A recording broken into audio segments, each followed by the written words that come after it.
managing the Voice of America, very important. And if you heard what's coming out of the Voice of America, it's disgusting. What things they say are disgusting toward our country.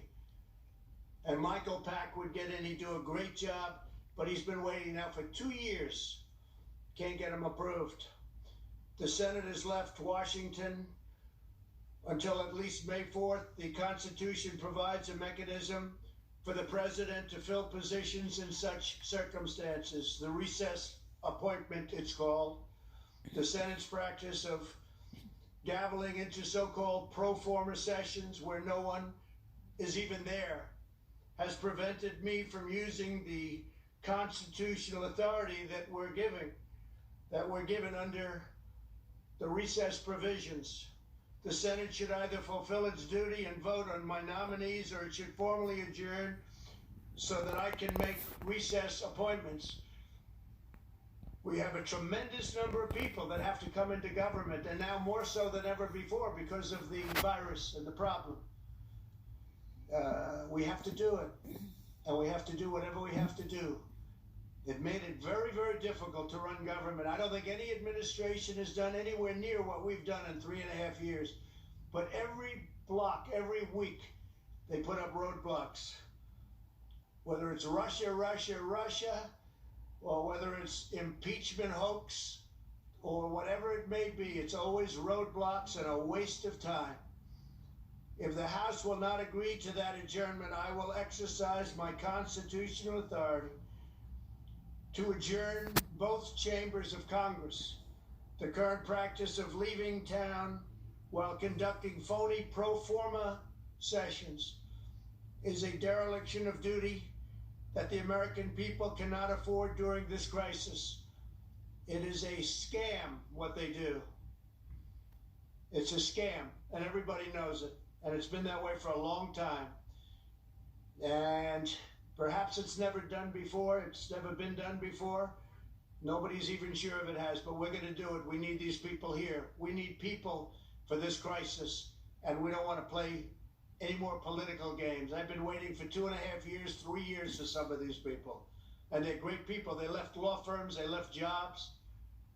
They gave up everything to do it, and they've been waiting for 3 years, 2.5 years, 2 years, 1 year to get approved. It's ridiculous. And everyone knows they're going to be approved. But there's only so many hours in the day when you go through judges and you go through lengthy hearings on judges that they know should be approved immediately, and they could do it in one session, and they could do it in 1 hour. And instead it takes them many days. In order to advance the health and security of our nation and all nations, as we announced yesterday, the U.S. government has put a hold on funding to the WHO, World Health Organization, pending a review of the organization's cover-up and mismanagement of the coronavirus outbreak. Over the objections of the WHO, we took decisive action and early life-saving action to suspend travel from China. They didn't want to do it. They were angry that we did it. It was early on. They were angry that we did it. Took them a long time to realize what was going, but I have a feeling they knew exactly what was going on. Tragically, other nations put their trust in the WHO, and they didn't do any form of ban. And you see what happened to Italy, you see what happened to Spain, you see what happened to France. WHO's guidance had failed to control their borders at a very crucial phase, quickly unleashing the contagion around the world. That was a horrible, tragic mistake, or perhaps they knew. I'm sure they didn't know the gravity of it, but perhaps they knew. Because if they knew the gravity, that would be an even worse offense. To ease the economic pain of millions of American families, we've now processed $300 billion in loans to more than 1 million small businesses through the Paycheck Protection Program. This action has saved millions of American jobs. It's been an incredible success, and they want to replenish it now, but again, the Democrats don't want to do that. This is money that goes to the workers of our country. Phase 1 was $350 billion, and now phase 2 We want to do 250 billion. This goes to workers and it goes to small businesses so we can save all the small businesses around our nation. Mike McFarland from Nebraska recently said this historic relief has been a godsend for his small factory and the 136 Americans who work there. Save those jobs. Another small business owner, Tim Miller from Oklahoma, called the program a total lifesaver for his auto repair shop's 4 employees. Stories like these underscore why Congress must replenish the Paycheck Protection Program immediately. The Republicans want to do it. They want to do it immediately. They want to do it now. And the Democrats are stopping it. A short time ago, CDC issued public health guidelines for critical industries. In a few moments, Agricultural Secretary Sonny Perdue will elaborate on how these guidelines apply to our nation's dedicated workers in the food processing profession, because it's a profession. It's incredible what they do. Food processing, and they're keeping our grocery stores full.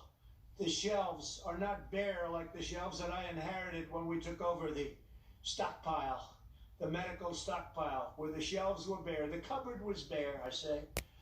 Tomorrow I'll also be leading a call with elected officials who will consult with my administration as we work to restore our economy to full speed. And we really think with all of the stimulus and all of the pent-up demand, we're going to have an economy that really comes back quickly, and would like to see it more than match what we had before. What we had before was a miracle, and we think this is going to be even more than a miracle. We're going to do it because we have the greatest people in the world. We'll also be speaking to America's governors tomorrow, and then we'll be announcing exactly what's happening. You already know we'll be opening up states, some states much sooner than others. And we think some of the states can actually open up before the deadline of May 1st.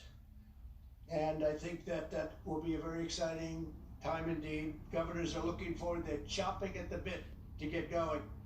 Again, not all states are the same. They're very different. Some are having very little problem. Some have done such a good job that they have very little problem, and they're ready to go.